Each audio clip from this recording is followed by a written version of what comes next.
হযরত ওমর রাদিয়াল্লাহু তাআলা আনহুর জামানায় একজন গায়ক তিনি গাইতেও পারত, নাচতেও পারত টাকার দ্বারা। সে গাইতো এবং নাচত। বুড়ো হইয়া গেছে, মানুষের দাওয়াতও দেয় না, গাইতেও পারে না, কণ্ঠ ভালো না, শরীরে শক্তিও নাই যে সে নাচবে, মানুষ আনন্দ উল্লাস করবে, টাকা দেবে। ঘরের ভিতরে খাবারও বন্ধ, কি করবে আল্লাহর বান্দা হয়রান পেরেশান। ওই মদিনার এক গোরস্থানের মধ্যে যাইয়া ওই জায়গায় বইয়ে ডাক দিয়েছে, ও আসমানের মালিক, তুমি ছাড়া আমার কেহ নাই। আরে ডাকার মতো ডাক দিলে আমার আল্লাহ কেমনে শোনে না। আল্লাহর বান্দা যখন ডাক দিল, আসমানের মালিক তুমি ছাড়া আমার কেউ নাই, আমার আল্লাহর বড় মায়া লাইগা গেল, বড় মহাব্বত লাইগা গেল। আমার মাওলার সাথে সাথে ডাকের জবাবও দিয়ে দিল। হযরত ওমর রাদিয়াল্লাহু তাআলা আনহুর কাছে ইলহামে জানাইয়া দিল, ওমর যা ওই গোরস্থানের ভিতরে আমার এক বন্ধু গইরে কান্দে, আমার এক বন্ধু আছে, ওর বাড়ি কোনো খাবার নাই, খাবারের ব্যবস্থা করিয়া দাও।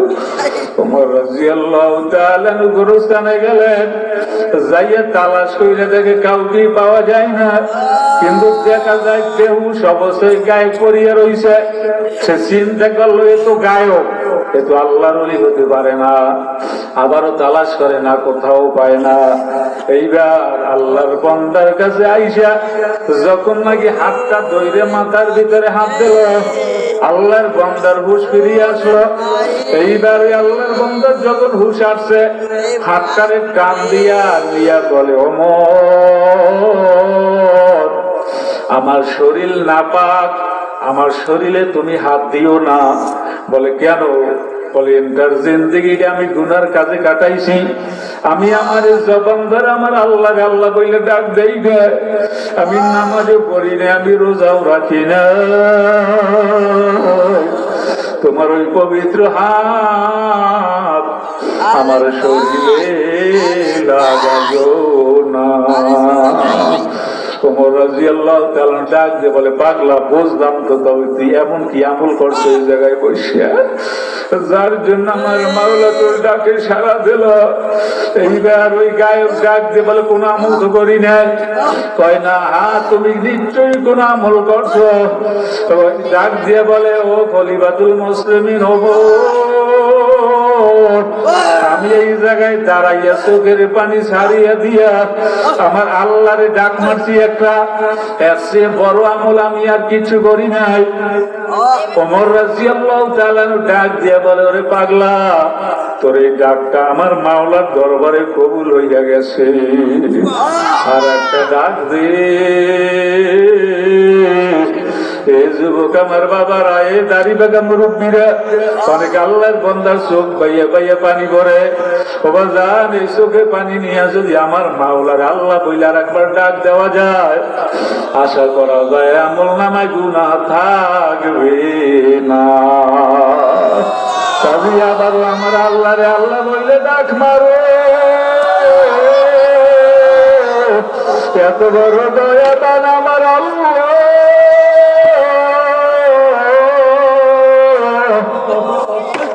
ওই আল্লাহরে আল্লাহ বললে ডাক দিতে এখন লজ্জা হয়, ওই আল্লাহরে আল্লাহ বললে ডাক দিতে এখন আপনার আমার ভয় লাগে।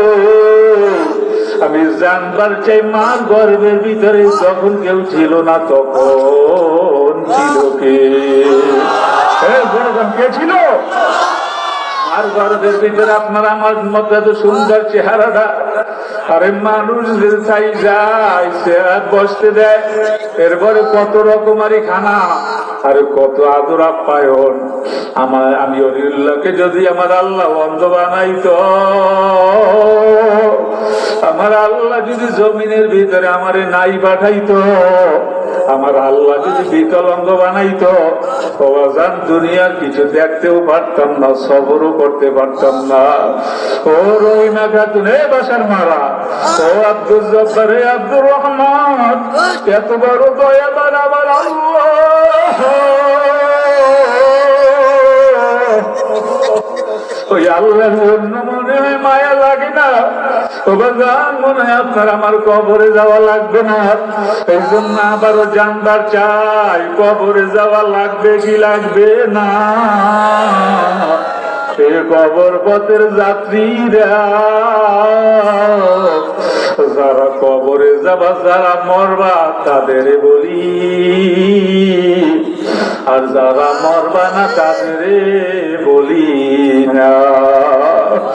আপনার আমার বড় দাম, আপনার আমার বড় মান, আপনার আমার বড় ইজ্জত। আরে বাজান, এখন যদি আপনার আমার রুহুটা বাহির হইয়া যায়, ও বাজান তোমারে বাড়ি নেবে ঠিক, ঘরে উঠাবে না। ওই ছেলে বলবে মরা লাশ আমাদের ঘরে ঢুকাইও না, ওই মেয়ে বলবে মরা লাশ ঘরে ঢুকাইও না। হায় রে দুনিয়া, কোন দুনিয়ার জন্য পাগল হইলাম? ও বাজান, কার জন্য গাড়ি করলাম, কার জন্য বাড়ি করলাম, কার জন্য রুম সাজাইলাম? আপনার আমার জান্নাত সাজানো বাবা হলো না। আরে কত জায়গায় মানুষ মারা যায়, মার লাশ কাদের ভিতরে লইয়ের গোরস্থানে যায়, পিছনে পিছনে ছেলে মেয়ে দৌড়ের মা মা বলিয়ে ডাকে। কত জায়গায় পুরুষ মারা যায়, খাটটা কাদের উপরে লইয়া ওই গোরস্থানে যে রওনা দেয়, পিছনে পিছনে ছেলে মেয়ে কান্দে, আরে ডাকে বাবা বলিয়া না। বাবা, ওই বাবা ডাকে সারাও দেয় না। আরে মই করে গেলাম মাহফিলে, এক আল্লাহর বান্দা একটা শিশু কোলের মধ্যে নিয়ে আমার কাছে আসছে, বলে ভুদিয়া দেন। আমি ভুদিয়া রাগ হয়ে গেছি, ঘুমন্ত ছেলেরারে কেন নিয়ে আসো? এবার আল্লাহর বান্দার বলি যাও নিয়ে বাসায় ঘুমলো ইয়ে রাখো। আল্লাহর বান্দা চোখের পানি সাইডা দিয়ে বলে হুজুর না, বাসায় নেওয়া যাবে না। আমি বললাম কেন? বলে হুজুর শুনবেন নাকি? আমি বললাম হা। আল্লাহর বান্দা তার সামনে আমার সামনে বাচ্চারা শোয়াইয়া দিয়া আল্লাহর বান্দা বলে হুজুর এই কয়েকদিন আগে ওর মা মারা গেছে, আমারে হইল ছেলে। আর ঘুমে ঘুমে জাগিয়া এরপরে দেখে ঘর ভর্তি মানুষ। জিজ্ঞেস করে এত মানুষ কেন? সবাই বলে তোর মা মারা গেছে। আল্লাহর বান্দা বলে মারা গেলে কি হয়? কবরে ঘুমলো।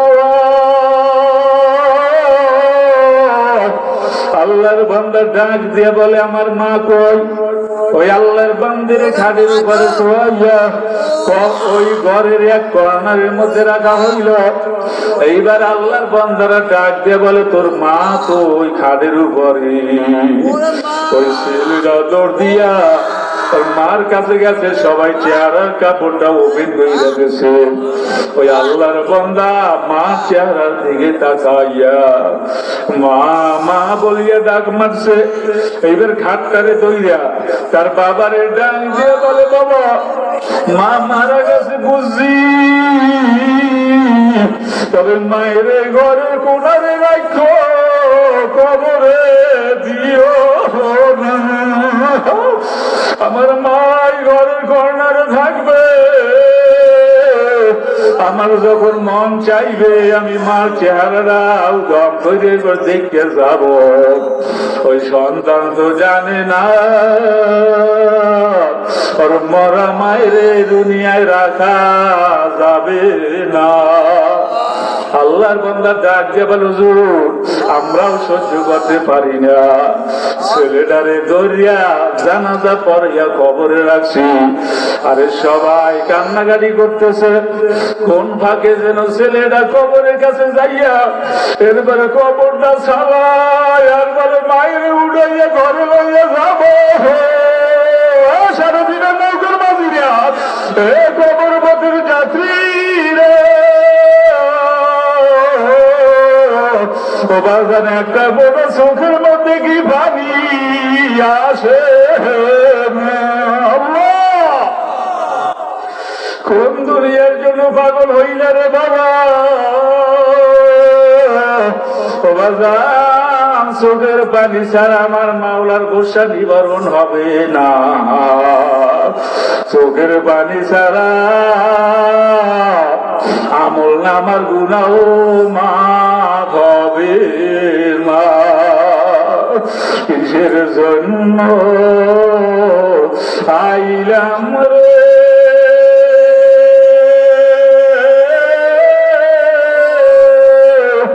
এই প্রেমের বাজারে কি লইয়া যাব অন্ধকার কবরে ছেলে ভুলবে মেয়ে ভুলবে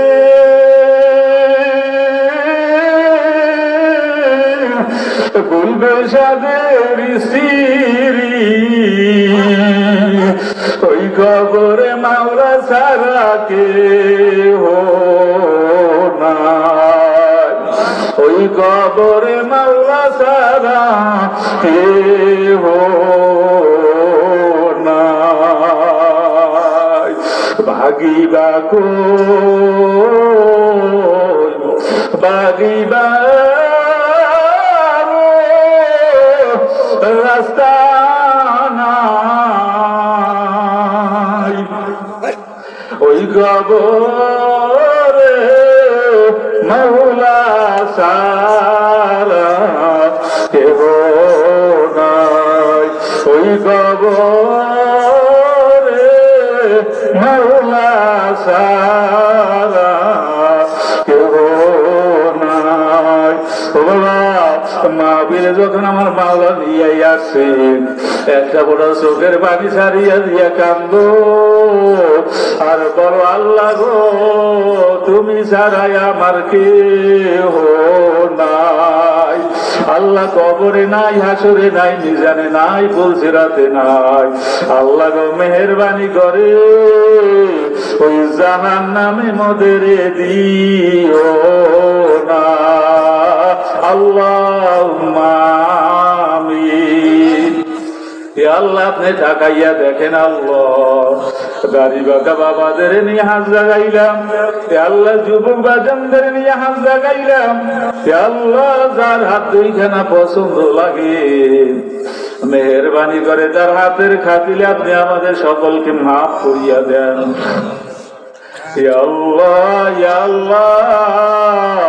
ওই জাহান্নামের আযাব আমরা সইতে পারবো না আল্লাহ তওবা করলাম আমাদের তওবাকে কবুল করে নেন আল্লাহ মাদ্রাসা খানাকে আপনি কবুল করেন আল্লাহ মাহফিল খানাকে আপনি কবুলের মঞ্জুর করে নেন আল্লাহ তত অঞ্চলে যত মুমিন মুমিনাত বা ঈমান অন্ধকার কবরে সে আমাদের দিকে তাকাইয়া কান্দে এই দোয়ার খাতিলে মেহেরবানি করে তাদের কবর গুলাকে আপনি জান্নাতের বাগান বানাইয়া দেন আল্লাহ বাইদের উসিলায় মেহেরবানি করে আপনি আমাকে মাফ করিয়া দেন আমাদের পাশে আরে আমার চাচা শ্বশুর এবং চাচি শ্বশুর ঘুমন্ত আছে আল্লাহ তাদের কবর গুলাকে আপনি জান্নাতের বাগান বানাইয়া দেন আল্লাহ যাদের নিয়ে হাত জাগাইলাম মাবুদরে আমি জানি না কার মা নাই কার বাবা নাই আল্লাহ যাদের জনম দক্ষিণে আপু আম্মু অন্ধকার কবরে আল্লাহ আমি জানি না কোন ভাই বাড়ি যাইয়া মায়ের আর মা মা বলিয়া ডাক দিয়া পাবে না আল্লাহ আমি জানি না কোন ভাই বাসায় যাইয়া বাবার আপু আপু বলিয়া ডাক দিয়া পাবে না যাদের জনম দক্ষিণে আপু আম্মু অন্ধকার কবরে হে আল্লাহ তাদের কবর গুলাকে আপনি জান্নাতের বাগান বানাইয়া দেন। হে আল্লাহ আমাদের ভিতরে মুসলমানিত্ব তৈয়ার করে দেন, ফিতনা ফাসাদের যুগে ইমানকে মজবুত করে দেন, বেশি বেশি আমলে সলে করার তৌফিক দেন। আমার শ্বশুর এবং শাশুড়ি অসুস্থ আছে আল্লাহ গো, তাদের আপনি সুস্থতা দান করেন। হে আল্লাহ মাদ্রাসা যেখানে যা লাগে আপনি ব্যবস্থা করে দেন। হে আল্লাহ যারা পড়ায় এবং পড়ে সবার ভিতরে ক্লাস তৈরি করে দেন। যারা টাকা পয়সা দিয়ে সাহায্য সহযোগিতা করে হে আল্লাহ তাদের দিলের নেক তামান্না পুরাইয়া দেন। হে আল্লাহ তোমার নামের পাগল না বানাইয়া কবরে দিও না। রব্বির হামহুমা কামা রব্বায়ানি সগীরা ওয়াফিল আমরি আল্লাহ ইন্নাল্লাহা বাসীরুম বিল ইবাদ বিরহমাতিকা ইয়া আরহামার রাহিমিন। কেউ একটা আমার সাথে তওবা করেন। আউযু বিল্লাহি মিনাশ শাইতানির রাজীম। বিসমিল্লাহির রহমানির রহিম।